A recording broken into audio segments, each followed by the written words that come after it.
Bonjour, bienvenue sur ce tirage des énergies du mois de juillet 2016. Comme vous pouvez le voir, les cartes ont déjà été préparées, donc je les ai purifiées, je les ai bénies, je les ai mélangées. Voilà, elles sont prêtes à la lecture. Et donc sans plus attendre, je vais vous montrer donc ce que l'oracle, les cartes des sorciers ont pour nous, sorcières, païens et intéressés par la divination, en réserve ce mois-ci. Donc semaine après semaine, et après je vous ferai une lecture des énergies de la semaine pour l'oracle des métamorphes de Lucy Cavendish, et c'est un petit peu en contre-jour donc vous voyez pas bien la carte, faudrait que je prenne ça en compte. Et un petit conseil de l'oracle des ombres et de la lumière de Lucy Cavendish toujours, et un conseil par rapport aux énergies du mois de l'oracle des anges de Dorine Virtue. Voilà, comme ça on a un truc un peu complet. Alors tout de suite, je vais vous montrer les cartes que je sors pour la première semaine. Donc ce sera la semaine du 3-4 au 9-10 juillet, selon si on commence la semaine en dimanche ou en lundi. Et ça nous donne... Waouh, du monde! Alors j'espère que vous voyez bien, voilà. On va se mettre comme ça, voilà. Donc, Toussaint. Alors, on dirait Samhain. Moi, ça me surprend pas mal cette carte. Et elle est très peuplée, donc on voit beaucoup de sorcières qui montent des animaux, avec une petite sorcière fée ici qui tient une baguette magique, un chien qui hurle avec du petit peuple dessus, et un feu. Donc ce qu'il y a de marqué sur la carte, c'est autorité et transgression. Donc c'est une carte, on va dire, challengeante, hein, ça remue. Moi ce que je ressens, c'est que ça remue pour ce début de semaine. Ensuite, alors retourner, cette carte donc est retournée, et c'est la Jaspe rouge, et qu'elle nous parle de prise de conscience et de responsabilité.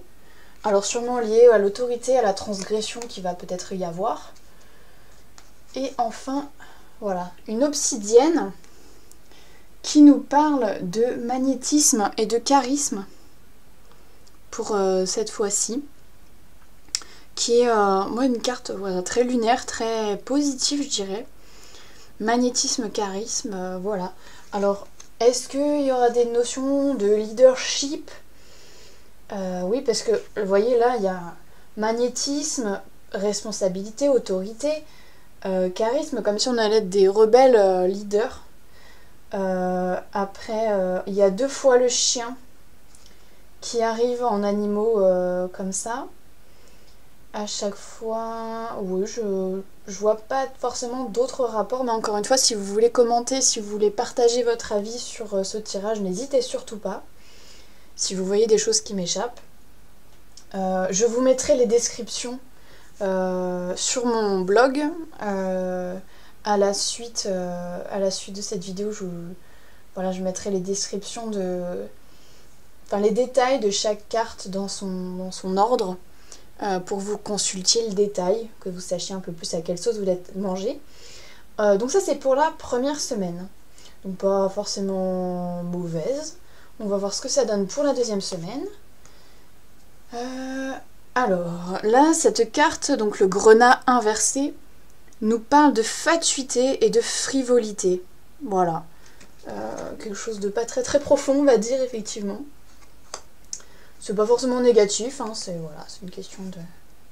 Encore une fois, une carte retournée qui ressemble beaucoup, hein, mine de rien, retournée. C'est donc la carte de la cornaline. Alors ce qui est marrant, c'est que ça fait deux pierres rouges quand même. Et qui nous parle cette fois de difficulté et de sacrifice. Donc c'est vrai que là par contre ça commence à se corser un petit peu.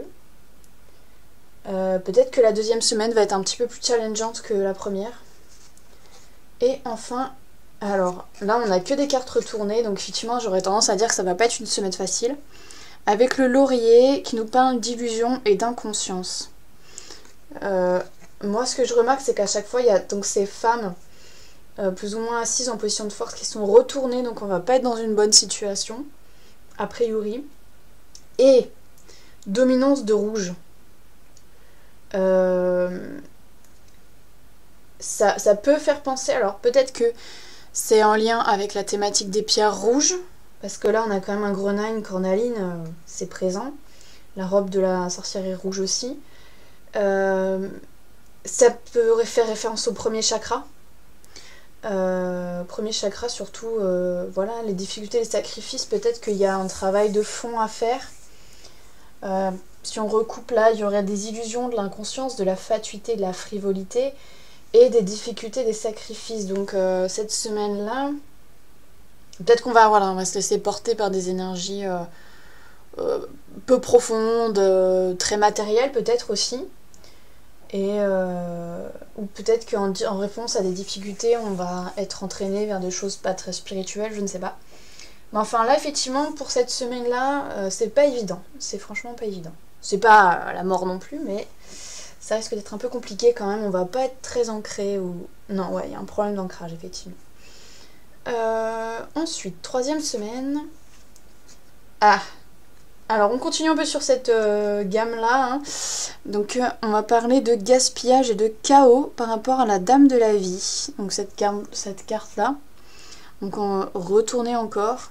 Ça, moi ça me fait penser effectivement aux cartes d'avant. Hein, qu'il y a un certain chaos et gaspillage effectivement qui va avoir lieu. Encore retourner...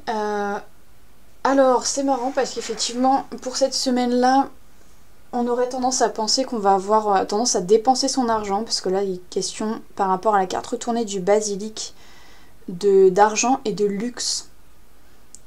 Comme si, effectivement, il y a une notion, voilà, de dispendieuse. Alors, c'est peut-être pas forcément que matériel et que financière, bon, même si là, il y a quand même une notion d'argent. Donc ça peut être positif aussi. Vous verrez peut-être dans les détails si ça correspond. Pour l'instant, c'est ni bon ni mauvais, quoi.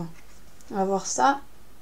Alors, là, ça recoupe vraiment les énergies particulières de cette semaine. Donc avec l'ail retourné, qui parle d'extrémisme. Donc là, effectivement, on est dedans. Hein, le luxe, le gaspillage, le chaos. Et de méfiance. Donc, voilà. Est-ce que c'est pas méfiance par rapport à l'argent? Méfiance par rapport des gens? Dans tous les cas, effectivement, il y a cette notion d'extrémité, quoi. De manque, voilà, ouais. D'aller un peu trop loin, peut-être sur les dépenses d'argent. Un peu chaotique, quoi. Et encore une fois, toutes les cartes sont retournées. Donc, peut-être que voilà, le milieu du mois va être assez remuant. Alors j'espère que pour les autres cartes, ça va être plutôt à l'endroit, je préférerais. Eh ben non. Alors là, par rapport à la rue, donc la plante, nous avons donc l'apprentissage et le zèle. Ce qui est pas du tout une mauvaise chose en fait. Hein. C'est pas parce que c'est retourné que c'est forcément mauvais. Apprentissage et zèle, comme si, voilà, après toutes ces extrémités, on se disait, oh, et si j'apprenais un peu de mes erreurs, et si jamais je faisais vraiment attention, ce qui vient quand même assez tranché avec le reste. Et, ah, bah tiens, c'est pareil, c'est retourné, mais c'est pas forcément une mauvaise chose, donc par rapport à la potentille, qui parle donc de gain et de prix. Donc de gain, moi j'imagine d'argent, mais peut-être pas que. Comme si voilà, ça commence à contrebalancer ce qui venait à la troisième semaine, ce qui est sûrement pas mal. Ah, une petite carte à l'endroit? Non, toujours pas. Et donc effectivement là ça va complètement, les énergies vont complètement changer sur un certain plan, puisque là avec la dame du jeu retournée, on a une rigueur et un esprit étriqué. Donc vous voyez, ça recoupe bien l'apprentissage et le zèle. Et vraiment à contrepoids complètement de la troisième semaine, pour nous dire que voilà, que comme si on allait réagir en se disant bon, j'ai beaucoup dépensé et du coup je vais faire ceinture, je vais faire vraiment ceinture, je vais faire attention et je vais essayer de gagner de l'argent. Donc ça peut être ce qui peut ressortir assez facilement. Ce qu'on peut remarquer, c'est qu'en fait, les deux seules cartes qui ne sont pas à l'envers sont Toussaint et Obsidienne. Qui nous peint toutes les deux en son début de mois comme ça, effectivement de leadership, quoi. D'être, ouais, un peu dans le défi. Et tout le reste, complètement un peu sans dessous. J'ai pas envie de pousser trop l'interprétation. Je pourrais divaguer ou dire des choses qui sont peut-être pas... Ouais, voilà, comme un manque d'ancrage ou des problématiques particulières, je dirais. Vous verrez dans le détail. Alors, donc, par rapport à ces... on a quand même des trucs... On a quand même peu de choses vraiment négatives. Et on a quand même du gain... du magnétisme, de l'argent, du luxe. Donc par exemple, effectivement, ce mois-ci, il y a du gaspillage, effectivement, mais en termes d'argent, en termes d'investissement, c'est peut-être assez propice, je dirais. Au niveau relationnel, il n'y a pas grand-chose. Il n'y a vraiment pas grand-chose. À part, effectivement, des prises de conscience, une certaine responsabilisation sur certains plans. Et par contre, certains, voilà, fatuité, frivolité, gaspillage. Enfin voilà, un peu, ça se recoupe pas mal. Par rapport à mon dernier tirage, là, je dois dire que c'est plutôt cohérent. Ça fait mais ça ne parle pas tellement de nos relations aux autres, hein, mine de rien, à part effectivement méfiance, mais ça veut peut-être pas forcément dire sur la sphère relationnelle. On va voir, du coup, ce que nous complémente l'oracle des métamorphes pour ce mois-ci, ce qu'il nous dit vis-à-vis des énergies du mois de juillet. Qu'est-ce qui nous parle? Alors, je vais essayer de vous le montrer correctement. Voilà. Donc c'est Alice dans la mer de larmes qui nous peint de naufragés, abandonnés, bouleversés. Donc je vais vous le lire maintenant, ce petit... Donc c'est la carte 11 du jeu. Et à quoi ça fait référence.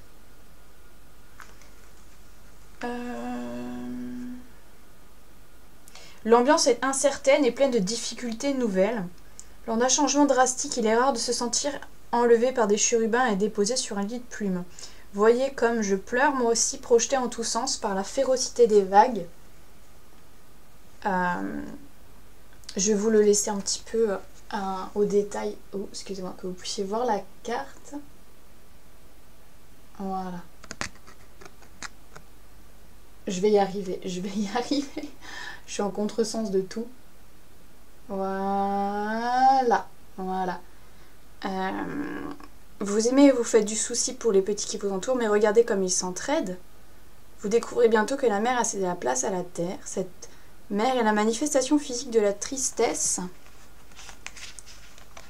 que vous avez ignorée si longtemps. Libérez-la. Vous avez pleuré à vous briser le cœur et la triste magie de vos larmes vous piège dans des vibrations émotionnelles. Avec l'aide du petit crabe et du rat... Oups, excusez-moi. Alors, je ne sais pas si vous les voyez bien, mais il y a effectivement des animaux sur cette carte qui peuvent nous soutenir, en fait. Voilà, excusez-moi, là, on voit carrément mieux. Et du coup, ça peut nous dire... Des êtres protecteurs et vous allez acquérir de nouvelles forces pour nager dans ces eaux troublées. Bon, effectivement, eau troublée, ça semble caractériser le mois.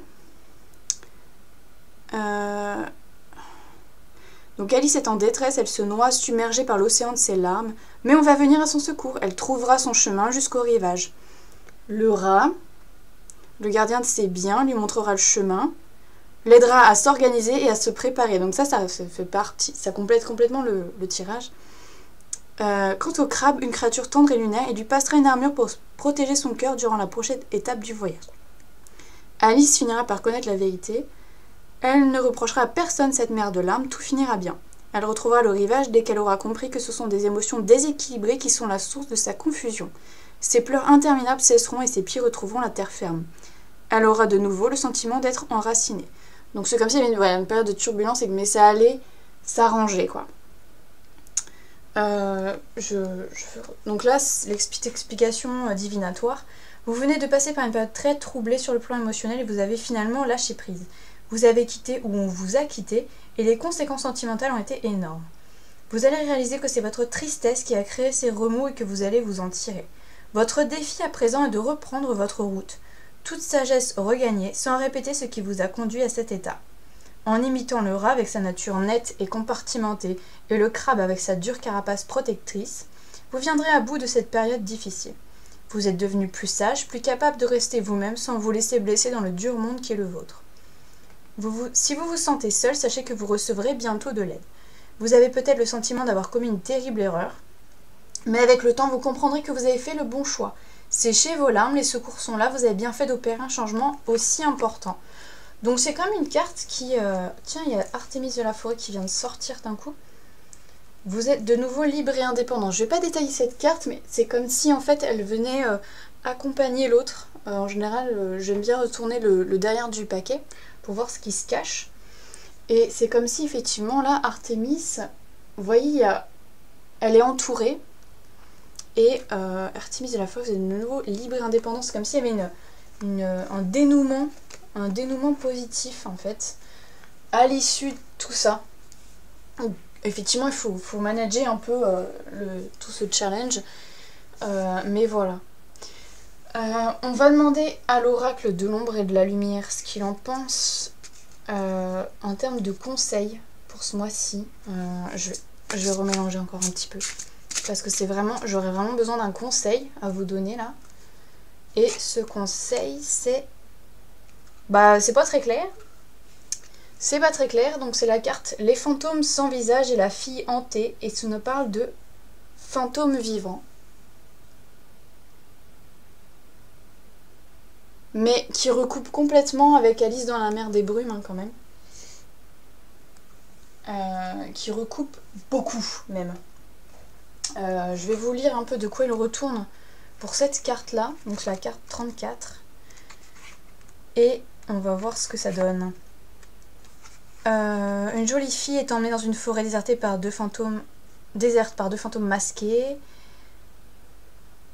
Les nopérabeaux, les sans visage, qui n'ont pas de traits en propre et prennent ceux des êtres qui les entourent. À cause de cela, ils recherchent l'énergie de ceux qui sont éveillés, forts et réels. C'est ainsi qu'ils se nourrissent de l'énergie de cette jolie fille ainsi que de la vôtre selon toute probabilité. Ne cédez pas à la panique. En échange de cette énergie, il lui adresse des messages, mais si la fille hantée sait qu'il ne faut pas leur faire confiance et que leur sang... Attendez, excusez-moi. Il lui adresse des messages, mais la fille hantée sait qu'il ne faut pas leur faire confiance et que leurs semblables sont nombreux dans ce monde.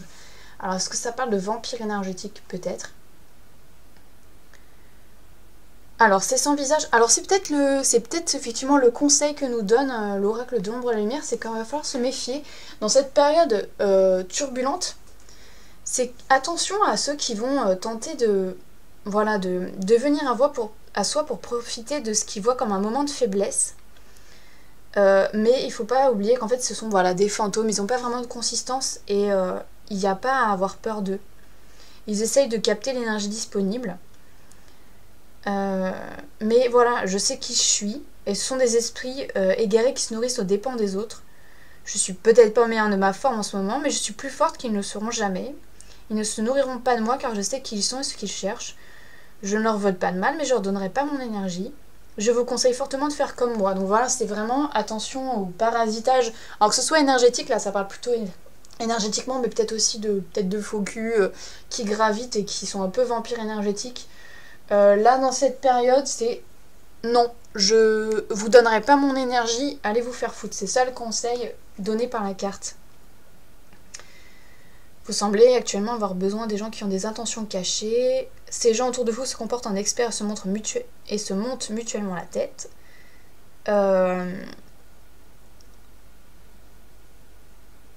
Remettez-vous sagement à votre propre avis et restez détachés en attendant qu'ils révèlent leur vrai visage par rapport à certaines autres personnes, effectivement, qui pourraient venir vous embarquer dans leurs problèmes ou certaines opportunités éventuellement. Ne tentez pas de leur ressembler, laissez vos propres marques. Il est possible qu'on vous imite au travail et que vos idées ou même votre personnalité soient copiées un peu trop fidèlement. Voilà, c'est de l'ordre du plagiat, du parasitage. Je dirais aussi bien énergétique que ça va peut-être venir différemment pour certaines personnes. En tout cas, voilà, c'est le conseil de cette carte, c'est qu'il faut faire attention au parasitage. Parce que, voilà, on n'est pas au mieux, mais c'est pas une raison pour se faire vider. Voilà, donc votre conseil, c'est protégez-vous et dites non aux autres qui veulent vous embarquer dans des mauvaises... des énergies qui sont pas en accord avec vous-même, tout simplement.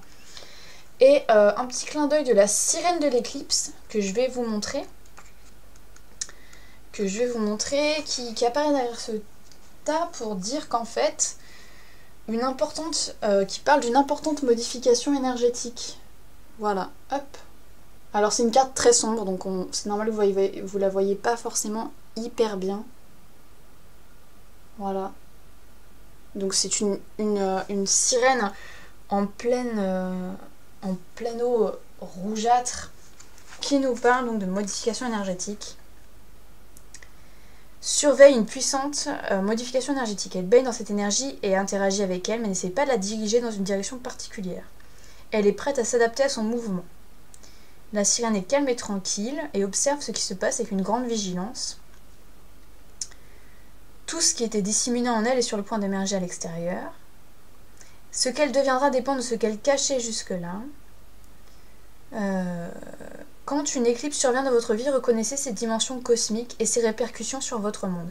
Laissez-les venir à la surface, car durant cette période de bouleversement, rien ne peut demeurer souterrain, caché ou réprimé. Alors, cette modification énergétique dont vous êtes sur le point de faire l'expérience demande de la préparation. Vous n'avez pas besoin de faire des efforts, mais vous devez vous tenir prêt. Attendez-vous à des rêves stupéfiants, des expériences de clairvoyance et surveillez particulièrement votre dépendance à la nourriture, l'alcool ou au tabac, ou tout autre je dirais. C'est un moment parfait pour commencer un nouveau régime santé, surtout si vous souhaitez réduire les habitudes malsaines. Vous ne pouvez pas éviter les modifications énergétiques de la vie, de la planète ou même de la galaxie. Soit vous allez dans leur sens et tirez le meilleur parti de leur pouvoir étonnant, soit vous ne faites rien et vous êtes submergé. La pire option est de se débattre et de refuser l'arrivée de la nouveauté.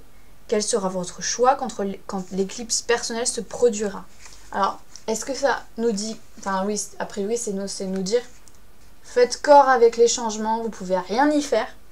Par contre, vous pouvez essayer de surfer sur la vague plutôt que de subir des choses qui doivent émerger, des confrontations qui doivent se faire. Il faut laisser faire. Alors voilà, une modification énergétique et émotionnelle semblable à une puissante éclipse se déroule dans votre vie.